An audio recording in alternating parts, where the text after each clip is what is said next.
petit moment que j'avais pas fait de vidéo un peu thématique, discussion, enfin plutôt monologue pour le coup, où j'abordais un peu un thème. Là, il n'y aura pas forcément de thème précis dans le cadre de la perte de poids, ça va être plutôt quelque chose de global, un peu reprendre un peu tout ce que j'ai pu dire, tout ce que j'ai pu vous proposer dans les anciennes vidéos depuis un an, euh, pour essayer de pas faire un résumé parce que ça, il n'y a pas de résumé, mais juste voilà, relancer un peu les choses, redonner un peu les grandes lignes que moi j'essaie de partager, en tout cas de ma propre expérience. Et comme je dis toujours, une expérience ne, vous fait pas ne donne pas une expertise. Donc je ne suis pas expert, il y a beaucoup de personnes qui le sont. Par contre, j'aime partager et j'essaie d'aiguiller au mieux ou de renvoyer vers des gens qui sont plus aptes à vous apporter ce qu'il vous faut. Euh, on va parler un peu de, voilà, je vais revenir un peu sur tout ce qui est perte de poids, le processus, comment on dure, comment on enclenche les choses, euh, ce qui se passe réellement à l'intérieur de soi. Parce que beaucoup de personnes, forcément, se posent les mêmes questions. Moi, le premier, euh, je suis passé par des phases de gros doutes, des phases de régime, alors que bon, beaucoup savent que je déteste ce terme-là et encore plus tout ce qu'il y a autour, le business qu'il y a autour de ça. Euh, et je sais que, enfin, je sais par quoi vous passez actuellement, en tout cas pour beaucoup qui me suivent et qui souhaitent se lancer dans une transformation. Et je sais que ça paraît insurmontable. Je vais vous dire ce que je dis enfin, chaque jour, c'est que c'est possible. Mais je ne vais pas vous vendre du rêve, je ne vais pas vous créer des désillusions. Euh, c'est possible, mais à force de travail. C'est possible dès lors que vous allez porter un véritable intérêt à ce que vous voulez faire. Il ne faut pas attendre d'avoir les choses toutes prêtes, toutes faites. Voilà. Et limite, on vous donne. Voilà, on vous met la cuillère dans la bouche et vous n'avez plus qu'à mâcher. C'est pas comme ça que ça se passe. Malheureusement, ça va vous demander aussi de l'investissement, et un peu beaucoup même d'ailleurs, pour dire la vérité. D'investissement intellectuel, d'investissement physique, parce que vous allez devoir vous bouger, entre guillemets, d'investissement psychologique, parce qu'il va falloir apprendre à surmonter certaines choses, comme par exemple les envies.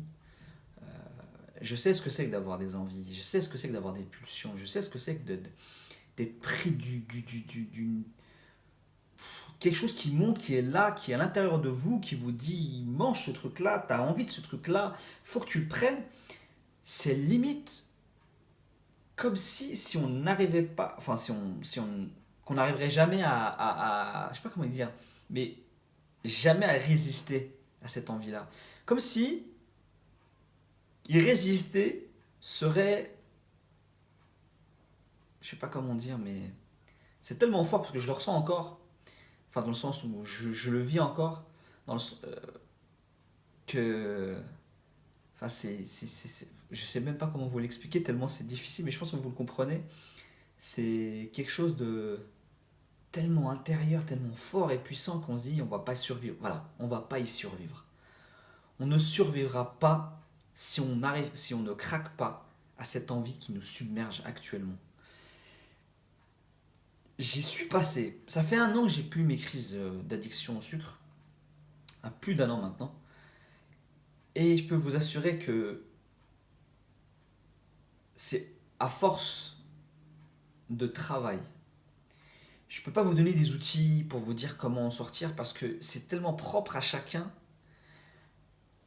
qu'il voilà, c'est des introspections, c'est de se trouver des méthodes. C'est là où je vous dis travaillez sur l'intellectuel, vos réflexions, vos recherches, apprenez, soyez curieux et créatifs comme j'ai dit dans une précédente vidéo. Essayez, mais je veux dire, donnez-vous la chance de pouvoir y arriver. Mais vraiment, c'est en fait, c'est juste se dire, on sait que quand si l'on craque, juste derrière, pour ces secondes, ces minutes, ces heures de plaisir, juste derrière, on va, mais sans vouloir, comme pas possible. Et on sait très bien que derrière, on va reprendre du, du poids. On va se relancer dans un mauvais cercle de pensée, se dire mais pourquoi j'ai fait ça? On va regarder le paquet de gâteaux, le pot de glace, ou le, qu'importe la- l'aliment qu'on a consommé, et on va le rejeter, on va se dire mais c'est pourquoi, et on va s'écœurer, on va s'insulter, et finalement, on va rentrer dans un cercle vicieux où on va s'écœurer de l'action qu'on a menée, mais on va s'écœurer des conséquences de cette action qu'on va subir. Donc le poids en plus et voilà, le regard. Ça, on le sait. On connaît ce résultat-là. Maintenant, est-ce que vous connaissez le résultat quand vous déciderez, j'ai du mal à parler aujourd'hui, quand vous déciderez de ne pas succomber à cette envie? Moi, je peux vous assurer d'une chose. Un, vous survivrez. Deux, je dis pas qu'à la première bataille de remporter, vous remporterez la guerre. Mais je vous dis simplement une chose, c'est que psychologiquement, vous allez juste entr'ouvrir une porte dont vous n'aviez même pas connaissance. Cette porte-là, elle va juste entr'ouvrir. Et au fur et à mesure que vous allez passer ces épreuves-là et les réussir, certaines vous ne réussirez pas, mais la majorité, vous allez les réussir. Vous allez voir que cette porte-là va plus que s'entrouvrir, va s'ouvrir. Et là, en jetant un coup d'œil dedans, vous allez voir des choses super sympas. Je ne pourrais pas vous dire lesquelles, parce qu'elles sont tellement personnelles et elles sont vraiment à vivre de l'intérieur, que il faut aller là, il faut expérimenter ça pour le vivre, pour le comprendre, pardon. Par contre, ce que je peux vous dire, c'est que c'est tellement, mais tellement agréable. Je dis ça, peut-être que je reste un peu plus longtemps sur cette phase de craquage parce que c'est celle qui nourrit le plus, malheureusement, jeu de mots peut-être, euh, notre mal-être. Cette situation qui fait qu'on reste fermé dans une boucle, cette boucle du mal-être, de l'obésité, du surpoids, de qu'importe, bref, celle qui fait qu'on est ce qu'on est. Euh, et c'est celle qui fait que on a du mal à s'en sortir, on a du mal à bouger, ou même quand on essaie de bouger, bah on retombe dans ça. Et c'est ce qui nous fait revenir en arrière, c'est un peu un pléonasme. Euh, mais je voulais insister vraiment sur cette partie-là parce que je sais que c'est celle qui est la plus difficile. Je sais que c'est celle la plus complexe. Avec, à côté, le fait de vouloir rééquilibrer. Rééquilibrer, c'est ce que je disais, c'est faire les choses par étapes. Faire les choses progressivement. Ne changez rien radicalement du jour au lendemain. Ça ne servira à rien. Changez-les de manière pas ponctuelle, mais je veux dire, mais partielle. Faites les choses, voilà, par petits bouts. Et par petits bouts, vous allez voir qu'en les rassemblant, vous allez faire un grand bout et vous allez finalement tout changer. Dites-vous une chose, quand vous changez une chose, une habitude, quand vous l'adaptez et vous la rééquilibrez, posez-vous la question si ce que vous faites maintenant, vous le ferez toujours. Si ce que vous faites maintenant, vous pourriez le faire toujours, tant mieux, vous avez gagné. Continuez. Si ce que vous faites maintenant, vous ne pourrez pas le tenir toujours, arrêtez et faites autre chose. Faites différemment. Adaptez. Adaptez en fonction de vous, en fonction de vos envies. Alors bien sûr, vous allez me dire, ouais, mais moi j'ai des envies de sucre, j'ai des envies de ci. Je suis le premier à avoir des envies de sucre. Je suis le premier à avoir une addiction au sucre sévère. Et c'est pas pour autant que j'ai pas trouvé des astuces et que continue pas à en chercher. Comme je dis toujours, on est là actuellement, on est dans une époque où on est gâté avec tout ce qui est compléments, produits dérivés, avec des trucs au goût sucré sans sucre, à quasiment zéro calorie, mais super bon. Il suffit juste d'avoir de l'imagination et hop, on arrive à trouver des trucs super sympas à faire et qui nous permettent justement d'apporter cette petite touche de plaisir. qui fait que là, on ne se sent pas frustré de vivre ce qu'on vit. On ne se sent pas frustré de rééquilibrer son alimentation. On ne se sent pas frustré de finalement changer, d'évoluer. C'est ça que j'essaie de vous expliquer à travers mes messages. C'est pas de venir me dire ou de me demander est-ce que tu as un programme, c'est quoi ton assiette, c'est quoi c'est quoi non. Ce que j'ai fait moi, je l'ai fait en fonction de ce que moi j'essayais de percevoir, de ce que j'avais envie. Ce que j'ai fait, c'est ce que j'ai essayé d'adapter en fonction de ce que j'ai pu trouver. Je peux vous donner les grandes lignes, je vais pas vous donner les quantités, c'est pour ça que je ne parlerai jamais de quantité ou très peu, parce que ça ne sert à rien, c'est en fonction de... Un, j'ai pas les mêmes objectifs que beaucoup, deux, j'ai pas le même métabolisme que beaucoup. Donc, vous donner des trucs avec des trucs quantifiés, dosés, tout ça, c'est pas forcément toujours vous servir. Par contre, vous donner l'esprit, ça oui, ça peut vous servir. Mais encore faut-il avoir la volonté d'y aller. Mais quand je dis ça, attention, je ne suis pas en train de remettre en question l'ensemble des personnes qui m'ont interpellé. Je sais qu'il y en a certaines qui sont dans un désarroi total et qui ont du mal et qui en peuvent plus. C'est juste vous donner un peu d'espoir pour vous dire que effectivement vous pouvez y arriver en travaillant, mais en travaillant et en y croyant. En y croyant dans le sens où se dire que effectivement il y a des gens, ça peut être moi, ça peut être d'autres personnes, qui sont arrivés et qui arrivent et qui continuent à avancer dans, dans leurs objectifs. Pourquoi? Parce qu'en fait, on a appris à relever les défis, à pas forcément toujours les gagner, mais à savoir que bah il y a quelque chose qui se crée, quelque chose qui se manifeste à l'intérieur de soi. Moi, pour moi, actuellement, c'est devenu tellement, je sais même pas comment vous expliquer, tellement normal et naturel et pas simple, parce qu'il y a forcément une organisation, mais c'est automatique, que je ne peux qu'aller et continuer à avancer comme je suis en train de le faire. Quand je repense à moi, au mois d'avant, je me dis, mais ces quelques minutes et ces quelques heures de plaisir que j'ai pu assouvir ont été tellement faux, irréels. Parce que quand je compare avec les heures, les jours, les semaines, les mois et même les années de mal-être, les années où je me détestais quasiment, où je ne vivais pas pour moi, mais je vivais pour les autres, où je me cachais de moi-même pour justement ne pas me voir et me dire que je suis inexistant parce que je ne pouvais pas me regarder. Je me dis tout ça. Mais... Et là aujourd'hui, bien sûr qu'il y a des petits moments où on rechute, mais c'est des petits moments. Ce n'est rien comparé à tous les autres beaux moments en plus que j'ai grâce à vous, parce que vous partagez, vous m'envoyez plein de messages et en plus de ça, et ce que je reçois aussi de ma famille, de mes amis, des gens que je fréquente dans la salle de sport, des gens que je fréquente dans la vie de tous les jours. Le fait d'entendre des gens quand ils découvrent mon histoire extérieure, en dehors des réseaux, se disent c'est pas possible, on ne dirait pas que tu as été obèse. Et ça, c'est juste, mais réjouissant. Ça vous stimule, en plus de tout ce que vous avez à l'intérieur.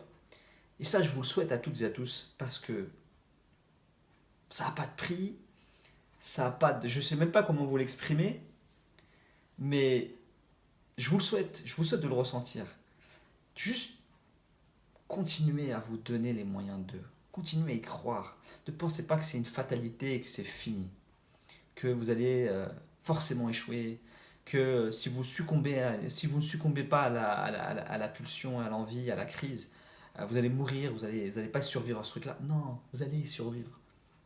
Vous allez y survivre. Je vous le garantis. Mais comme, j'allais dire, la preuve en est. Les crises, le rééquilibrage et le sport. le volet sport. Ne vous imposez pas des activités physiques et sportives parce qu'un tel ou une telle le font ou le fait. C'est pas comme ça. Faites des choses qui sont adaptées vous, à vos envies, à vos disponibilités et à vos moyens. Pour ceux qui peuvent aller à la salle, j'ai déjà mis une vidéo. J'ai fait l'erreur de ne pas aller à la salle pendant ma perte de poids parce que j'avais peur du regard des gens. Même si j'avais été avant, mais j'avais tellement peur du regard des gens que finalement, je crois que c'est la plus grosse erreur que j'ai commise. Ceux qui n'ont pas les moyens, il y a tellement de choses à trouver sur Google ou YouTube, d'exercices d'entraînement en poids de corps à la maison. Marcher en forêt ou en jardin ou en champ ou dans une rue, dans votre vie, des trucs comme ça. Montez les escaliers, tout simplement. Marchez, faites le maximum de pas possible dans une journée. Tout simplement, trouvez-vous un moment où votre corps est en mobilité. Tout simplement. Vous allez voir qu'à force, vous allez trouver après peut-être des envies et des passions. Ne vous dites pas, ah, un tel, il a dit qu'il faut faire tel sport pour pouvoir perdre tel. Non.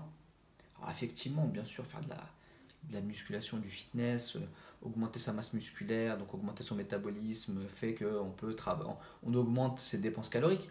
Oui, ça, on est d'accord, je suis le premier à le dire aussi. Mais en même temps, si ça ne vous dit rien, si vous n'avez pas les moyens forcément, faites vraiment ce que vous avez envie de faire et possibilité de faire. On a tous des vies de famille, des vies pro. On ne peut pas forcément tenir les mêmes rythmes que ce que peuvent tenir certains. C'est là où je vous dis l'intelligence a toute sa place.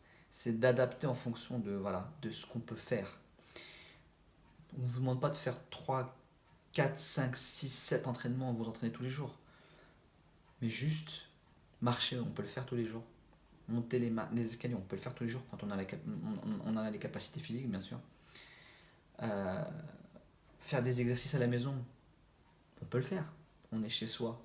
À un moment, on va s'asseoir, on va se dire, ce petit truc qui va faire que, tiens, j'ai un petit tapis, je vais aller faire des petits exercices. Commencer par des pompes sur les genoux. Quand on ne peut pas, quand on a trop de poids, moi j'ai commencé comme ça. Des pompes sur les genoux. Je n'ai pas été plus loin. Puis au fur et à mesure, j'ai développé et j'ai pu faire des pompes sur les normales, classiques. Euh, des fentes, des petits squats tout simplement, moi-même, avec mon propre corps. Voilà, je fais même le mouvement. Euh, des exercices de bras, je prenais des bouteilles d'eau. Alors ça passait par des 1,5 litre, c'est passé sur du 2 litres. Et après, c'est passé sur le pack. Vous voyez, c'est des trucs comme ça, des trucs et astuces. Juste vous dépenser. Tout simplement. Et je vous ai dit, et pour revenir sur la partie diète, alimentation, changez les choses de manière partielle. On change le goûter, on essaie de prendre 3 repas dans la journée avec un goûter ou une collation, voire 2. On essaie de changer peut-être un des goûters, puis après on essaie de changer le petit déjeuner, après on essaie de changer. Petit à petit, on intègre les choses. Et c'est comme ça qu'on y arrive. Alors effectivement, certains vont vouloir perdre très rapidement, tout de suite, de manière radicale. Je sais ce que c'est que ce sentiment-là, de vouloir se débarrasser le plus vite possible de tous ces kilos qui nous font du mal. Mais moi, avec le recul que j'ai,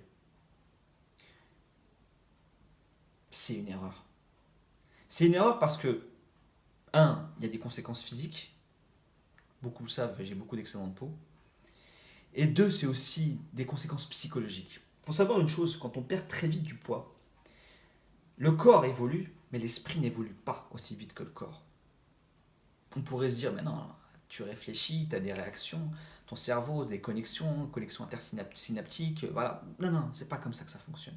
Le psyché ne fonctionne pas avec des simples connexions synaptiques et des simples impulsions électriques.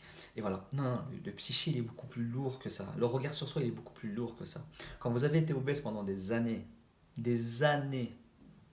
que vous ne vous êtes pas regardé dans un miroir, que vous n'acceptiez pas de vous regarder dans un miroir, Vous pensez sincèrement qu'en ayant perdu 10, 20, 30, 40, 50, jusqu'à 100 kilos, vous allez commencer à vous regarder du jour au lendemain différemment? Vous dire waouh, super, je me sens super bien. C'est pas comme ça que ça fonctionne. Votre psyché va avoir du mal à accepter votre nouvelle image.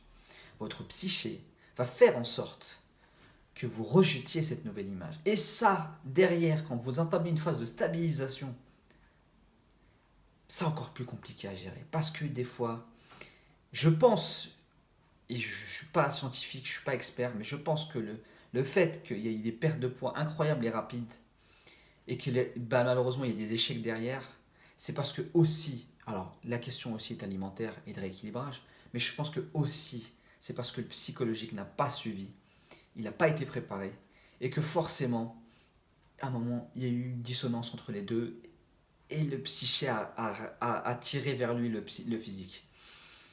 Donc préparez, faites les choses intelligemment et tranquillement. Alors bien sûr, je ne parle pas des cas d'obésité morbide très importantes où là, effectivement, il faut d'abord travailler sur une perte assez rapide des premiers kilos pour se sortir des zones de danger médical. Mais après, ensuite de ça, prenez le temps. Faites les choses intelligemment. Laissez votre temps, votre corps et votre esprit assimiler les choses. Vous l'avez pourri pendant des années. Laissez-le s'éduquer ou plutôt se rééduquer pendant les jours, les mois, les semaines, les mois, les années à venir. Tranquillement. Alors même si je sais qu'on a envie d'être voilà, dans le corps qu'on rêve, enfin, pour lequel enfin, le corps rêvait, tranquille, tranquille. Je ne vous fais pas du politiquement correct sur cette vidéo-là. Il y a des blancs, mais c'est parce que voilà, c'est quelque chose qui regroupe un peu l'ensemble. Je vais pas vous faire voilà, c'est pas mon métier. C'est juste mon expérience que j'essaie de vous transmettre avec mes mots, avec des fois des majestuels, mon regard peut-être un peu éloigné parce que je suis toujours un peu aussi gêné, même si vous n'êtes pas forcément devant moi. Mais c'est voilà, c'est une façon aussi d'essayer de vous aider à ma façon et vous donner du courage pour y croire, pour croire en vous. Je ne veux pas vous faire rêver, je ne veux pas vous dire que ça va être facile et que ça va être plié et réglé, mais juste qu'à force de... On arrive à... Voilà, voilà. Bon, cette vidéo, je pense qu'elle va être assez longue. En tout cas, c'est pas grave. J'essaierai de revenir sur une autre vidéo sur un thème. Alors vous me direz si vous avez un thème que vous voulez que j'aborde. Et la prochaine vidéo, ça doit être encore un tuto cuisine, recette. Je sais pas encore laquelle, mais ça va être sympa. En tout cas, merci à toutes et à tous. On est plus de 400 sur cette chaîne, c'est juste énorme. On est plus de 7000 sur Instagram, alors là, c'est encore plus énorme. Ça me touche vraiment énormément tout le soutien que je reçois, tous vos super messages. Mais je m'en sens plus qu'honoré, j'ai même pas d'autres termes. Donc ça ajoute à cette dynamique et cette énergie que j'ai. Et je ne peux qu'être encore plus positif que ce que je suis actuellement. Donc voilà, merci, merci. À très bientôt. Et je vous dis, prenez soin de vous, écoutez-vous. Et à la prochaine.